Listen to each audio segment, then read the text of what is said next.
Hello, guys. We're joined here today with two of our fellow classmates. We have we have questions for them about immigration policies, and they have some questions for us about government shutdowns.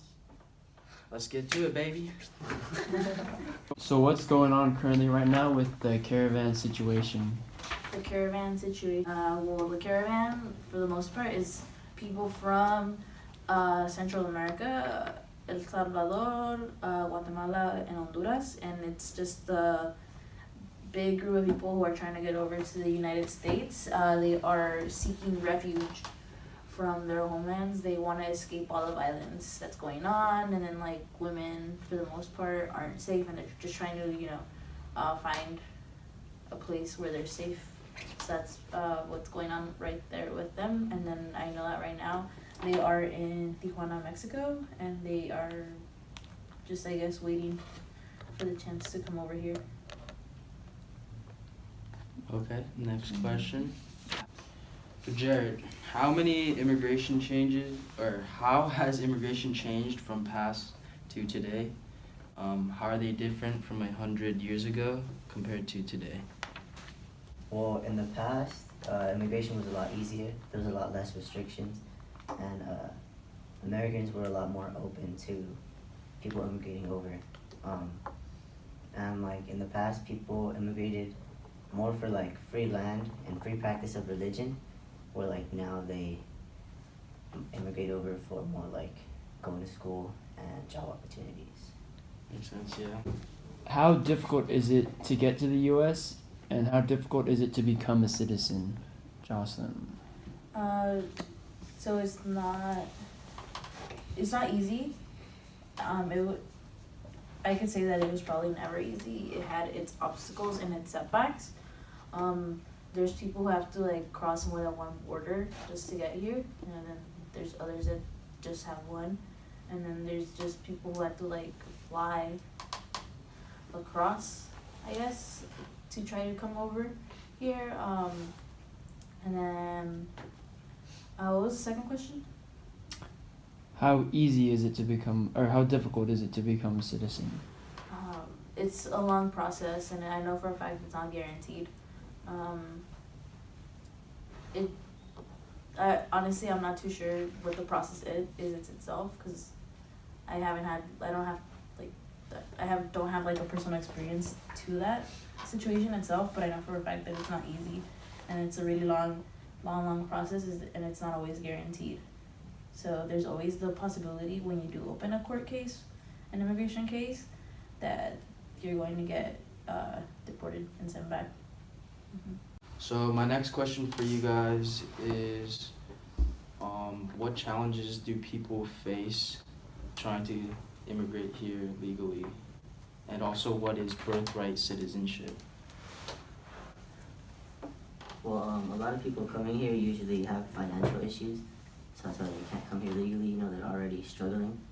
And then birthright citizenship is basically getting citizenship by being born here. Like a lot of people will immigrate so that they can have kids here and get their citizenship. And then adding to what he had said about the struggles, there's always like requirements to jobs here. So sometimes they don't even have like the language. There's like the language barrier.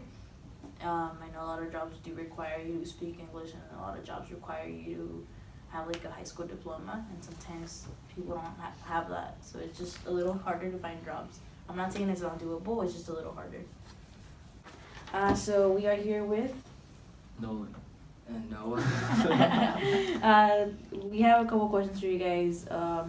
So yeah, we're just answering some questions. They're gonna be answering some questions on government shutdowns. You're doing present government shutdowns, right? Yeah. And then you're doing history? Yeah. History of government shutdowns? Okay. Alright, so for the first question, what is a government shutdown? Why do they occur, and what causes it?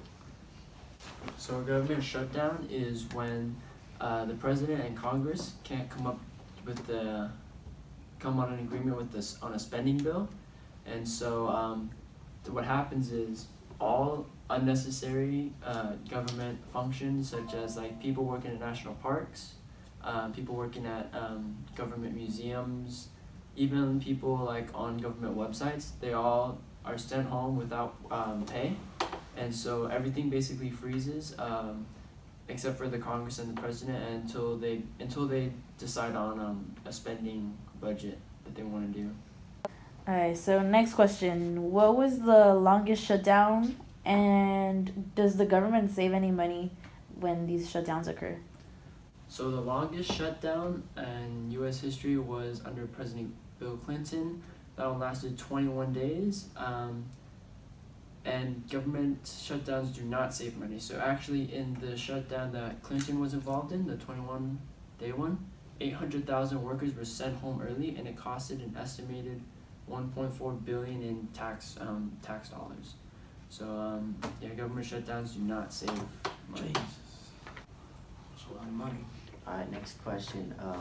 What was the most recent shutdown and how long do they typically last? So the most recent shutdown occurred due to the disagreement on DACA, the Deferred Action for Childhood Arrivals.